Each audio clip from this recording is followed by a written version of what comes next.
or what I'm doing is legal. This is why I believe I'll receive justice in the higher court. Hit more to right and right center than the left. It is good! He did it! He did it! It doesn't matter what your background is and where you come from. If you have dreams and you have goals, and that's all that really matters.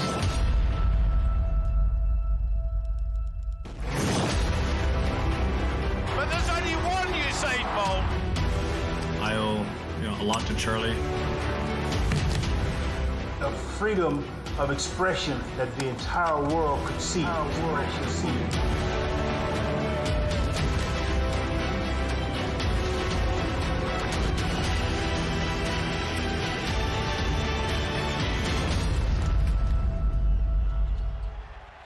When you black, it's not a movement, it's a lifestyle. This is who we are.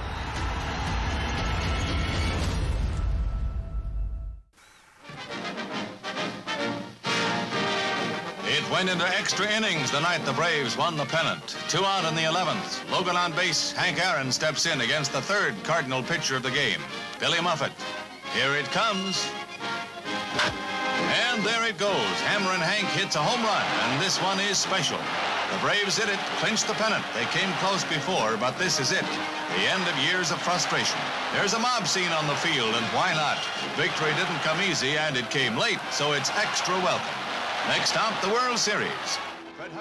It's 1957, and the new star of baseball is 23-year-old Henry Aaron, Hammerin' Hank, in his 4th season with the then Milwaukee Braves. The National League MVP not only carried his team into the World Series with the first pennant-clinching walk-off home run in Major League history, but he would play a crucial role in their win over the New York Yankees in the World Series. Hank Aaron, the National League's most valuable player and batting star of the series, put Milwaukee in front with this 3-run homer. It was entirely fitting that Aaron's emergence as the biggest name in baseball came in the first season since the retirement of Jackie Robinson. Raised in America's Deep South in Mobile, Alabama, Aaron was 13 when Robinson broke baseball's color barrier in 1947. He told his father then that he aspired to one day play on the same major league field as his hero. And he did, making his debut in Milwaukee in April 1954. He played against Robinson's Brooklyn Dodgers just 1 month later. By the time Robinson retired at the end of the 1956 season, Aaron was seasoned and ready to make his name. He could never take away Robinson's record as the first African-American to play in the majors. But there was one target he could achieve: passing Babe Ruth's record of 714 home runs.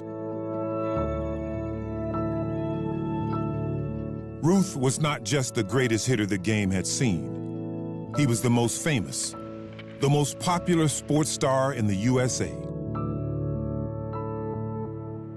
And as Hammerin' Hank belted home run after home run, for season after season, at first for Milwaukee, and then for Atlanta when the Braves relocated, the prospect of Babe's record being broken laid bare the worst of racially charged USA. He was used to abuse from the stands because it had always been that way. But then came the hate mail and the death threats. Aaron began the 1973 season needing 41 runs to tie Babe's record and 42 to break it. I still have a long ways to go, and 41, 42 home runs is certainly not going to be an easy thing. He was right. It wasn't easy. The next 12 months of racist trolling would be the most difficult of his career. As he would say later, they carved a piece of my heart away.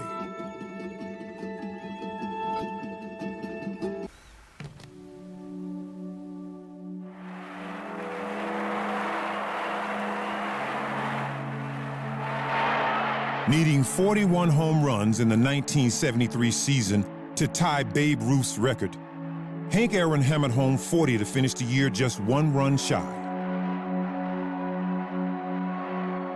Under the circumstances, it had been a stunning performance because his record chase had unleashed a racist fury in America.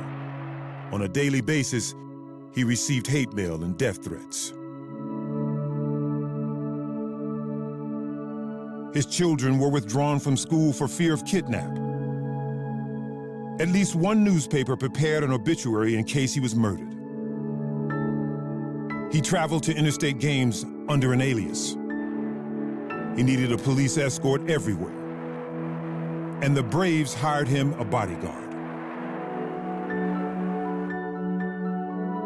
On the right, that's Calvin Wardlow, an Atlanta police detective hired by the Braves to be constantly by his side, traveling with the team, screening the star's mail, and always carrying a binoculars case, which housed a snub-nosed .38 revolver.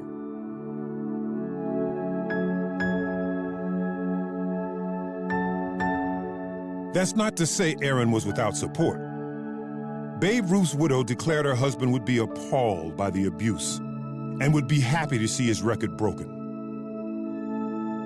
And Hammering Hank was unfailingly polite with young fans, so he got as much fan mail as hate mail. At the end of the year, the U.S. Postal Service announced he had received more mail, 930,000 items, than any other person in America except for politicians.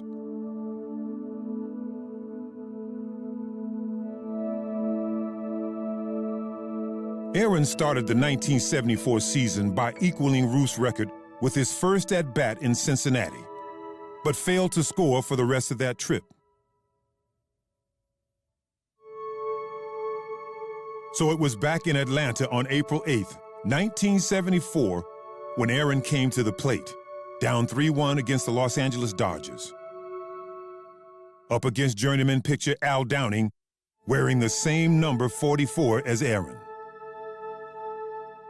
Aaron in his earlier days used to hit more to right and right center than the left. There's a long drive. Ball's hit deep, deep.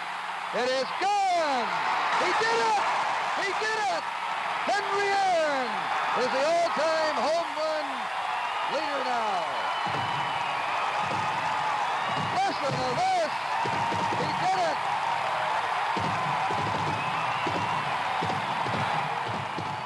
Aaron's teammates were all waiting for him at home base, and as fireworks continued, media and fans swamped the group. Through the pack and throwing herself into Aaron's arms is his mother, Estella. In the light jacket, his binocular case over his left shoulder, is bodyguard Calvin Wardlow.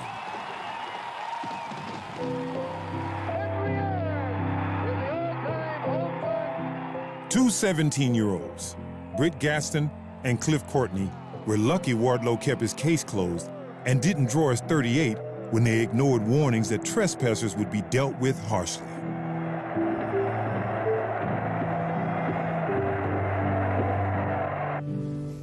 The boys spent one night in an Atlanta jail, and 40 years later, older and wiser, they finally met their hero.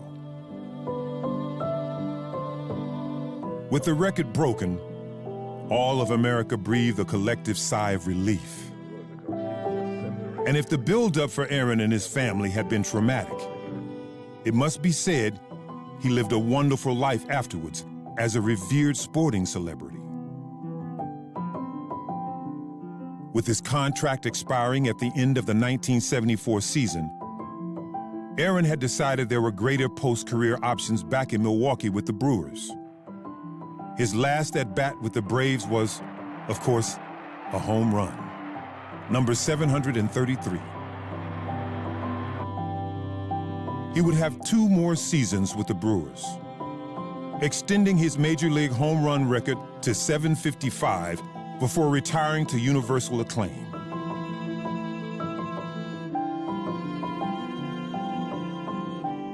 And as soon as he was eligible, 5 years after retirement, Aaron was voted overwhelmingly into the Hall of Fame, with the approval of the man he knocked out of the park for home run 715. Yeah, we did. When you start talking about the history of baseball, this is one of the greatest players that ever played the game. The dignity with which he played and handled his fame made Aaron an icon of the civil rights movement, but also a beloved caretaker of the game's image and its place in American sporting culture. When I was coming along, you know, it was a privilege to sign autographs. It was a privilege to do some of the things that we were called upon to do, you know. Nowadays, I think the union is so involved in everything that these players do that they'll tell them quick, you know, you don't have to do this, you don't have to do this, you don't have to play here. I think I would change some of the format of what baseball means to America. You know, I mean, I would change and say, hey, you know, if you have the privilege of playing in this great game that we have, then you ought to be able to give something back. I'm not talking about money. I'm talking about some of your time because, you know, and I keep talking about the kids because they are the ones that is going to keep the game moving the way it's supposed to move. To the end, he continued to set an example. Despite failing health, willing to be filmed being vaccinated against COVID-19 in January 2021. Makes me feel wonderful. I don't have any qualms about it at all. You know, I feel quite proud of myself of doing something like this. You know, it's just a small thing that can help zillions of people in this country. His legacy after he passed away. The vaccine was unrelated to his death just weeks later at the age of 86. Atlanta in mourning for its modest hero. He basically is the Braves. I mean, our brand is, and our team is who we are because of Hank Aaron. And not only the way he wore the uniform on the field, but took on so much, represented our community, represented baseball internationally. When I was a child, Hank Aaron was the big sports hero along Muhammad Ali. So I just had to pay homage to a guy that's been really special to me as a sports fan, then as a man, a stoic man. He just was that kind of guy that you just looked up to as a kid. He set the bar not only for what you should strive for as a baseball player, but as a human being. Like I said, he spread his grace on everything and everyone that he came in contact with, just the epitome of class and integrity. It is gone! He did it! He did it! Henry Aaron is the all-time home run. The other forward for the final time, number 24 off the floor, 6'6", 20th campaign from Lower Merion High School, 5-time world champion, Kobe Bryant. I'm sure everybody says that, Kobe was the idol. He's the guy for me. He's my mentor, more than just an inspiration. I just want to be like him. I just want to play basketball. He was the standard for our generation, and he will continue on.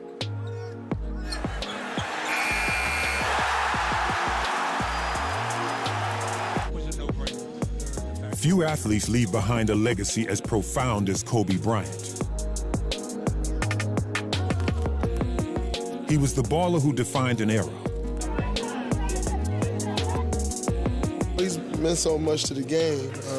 Growing up in the era that I did, Kobe was that guy. And Kobe was the guy. The guy who won 5 championship rings. The guy who suited up over 1,300 times, averaging 25 points per game, and voted an 18-time All-Star. The guy who could do it all, winning the slam dunk contest in 1997, twice leading the league for scoring, and making the all-defensive first team on 9 occasions. Kobe Bryant, what a performance, what an exit for number 24. You couldn't the guy who became so quintessentially Los Angeles that after 20 years of service, the Lakers retired 2 numbers in his honor. You know, growing up in Los Angeles, inner city, South Central, you know, you don't got a lot to lean on. You don't got a lot to look forward to. It's gangs, you know, and that's really it, gangs and drugs. And the one person, if anything, I look to, you know, for inspiration and for all my strength growing up, you know, when I was going through the things I was going through was Kobe Bryant. What set Kobe apart came to be known as the Mamba mentality, a preternatural commitment to rising to the occasion. Channeling that instinct has become shorthand for clutch performances. You know, I was really sad yesterday, and I was sad this morning. I was kind of down. I was in the dumps, and then I just thought about what he would tell me. You know what I mean? He would tell me stop being a baby and man up and play it and do it in his honor and win this game for him. You know, and that's what we're gonna try to do. You know, I'm gonna go out there and try to play some dominating ball. Just like he wanted. You know, the Mamba mentality still lives on. Similarly, the word Kobe has entered common usage as a celebration to holler immediately after a moment of brilliance. I actually yelled Kobe, so a lot of us, you know, since I started playing basketball, that's how we've always done it. You know, you shoot something in the trash and you just go Kobe, so that was cool. Kobe's destiny was not foregone. He was a young man in a hurry, a terrifyingly single-minded competitor, described by Colorado police officers as arrogant and macho when he was arrested on suspicion of sexual assault. Although the criminal prosecution was dropped, it left a stain on his reputation. But he confronted his mistakes and broadened his mind. By his 30s, he was a prized mentor. When he did, he made me believe. Like, I'm like, Kobe Bryant thinks I can do this. I can play in the higher level and lead my team and win an MVP, you know, and I had to do it. You know, I had to work hard, you know, and not necessarily let him down. I had to work hard because people believe that I can do it. In 2012, Kobe told the Los Angeles Times, "At the end of my career, I don't want to look back and just say, well, I had a successful career because I won so many championships and scored so many points. There's something else you have to do with that."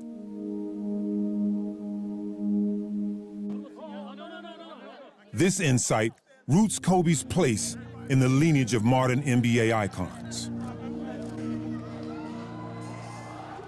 If Michael Jordan can be credited with turning the league into a juggernaut, it was Kobe who picked up the baton, ran with it, then passed it on to LeBron James.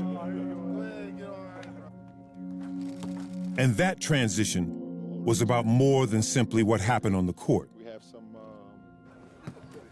When Kobe faced off against MJ for the first time in 1996, Jordan was professionally apolitical, captured in the infamous Republicans Buy Snickers 2 soundbite.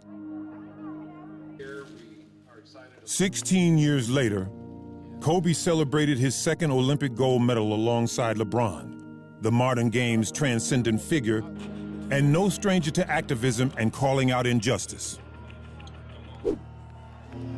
Kobe didn't embrace the levels of protest that come naturally to LeBron, but he did speak out about homelessness in LA, criticized the deaths of young black men in custody, and advocated for women's sport.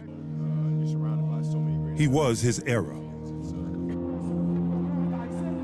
Kobe Bryant was a legend, and his legacy on the court will live forever in the rafters of Staples Center. But to understand his true impact is to look at the generation he inspired and the leaders who took on his mantle. When I came in the league, the players that came before shared so much insight, so much knowledge about the game with me. You know, I was asking a lot of questions. I'm sure they were probably like, who is this kid's just extremely annoying because he just keeps asking all these questions.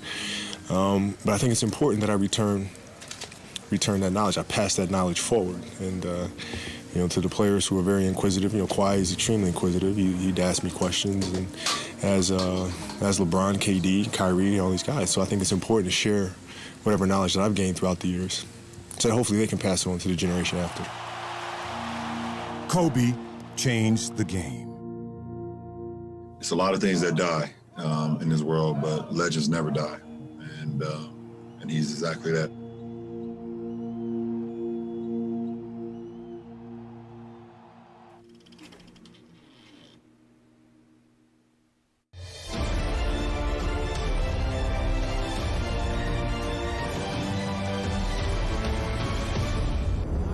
Basketball fans frequently debate whether Michael Jordan is the greatest of all time.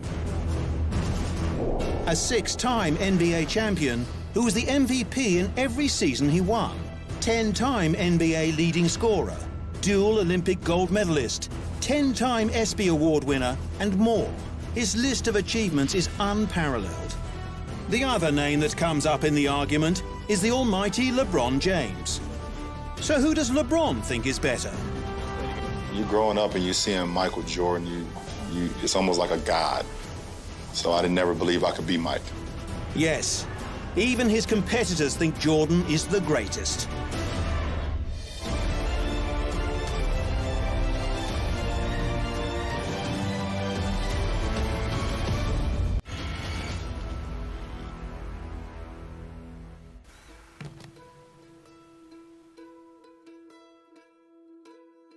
Viv Anderson was the 936th man selected to play football for England, and the first with black skin. And I happen to be the first black player to play at full international level. The tall defender, who could play as a center half or right fullback, debuted in 1978, the year he won the league title with Nottingham Forest. Back in the 70s when I first started, obviously there weren't many black faces about, so, you know, I remember just seeing Clyde Best and Brendan Batson were the only two black faces I saw. Anderson broke through at a challenging time for English football, with terraces populated by racist fans. I remember going to Newcastle really early on, I think my third game, and getting a lot of abuse, going out to look at the pitch, in fairness, and then I went back to the manager and said, I don't think I can play tonight. And the manager said, get yourself out there and get yourself playing, which I did. We lost 3-1, but not to worry. I had to go through that barrier, and hopefully I've paved the way for other people, other black players to come and play in the national game now. During the 1970s and 80s, Anderson won 30 international caps and was part of the Forest side that won consecutive European Cups. He then collected trophies with Arsenal and Manchester United, becoming one of the few players to be coached by a pair of modern greats, Brian Clough and Sir Alex Ferguson.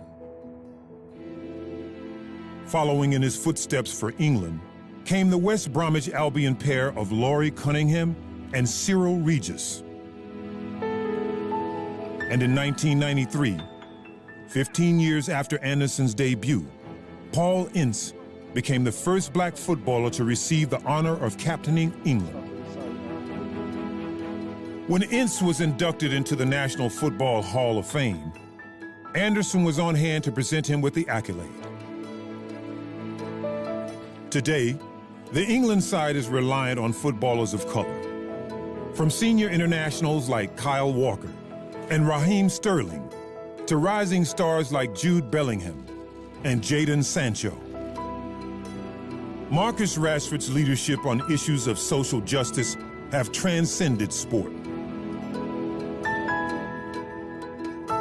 The England football team has come a long way in a short time, and it owes a lot to pioneers like Viv Anderson.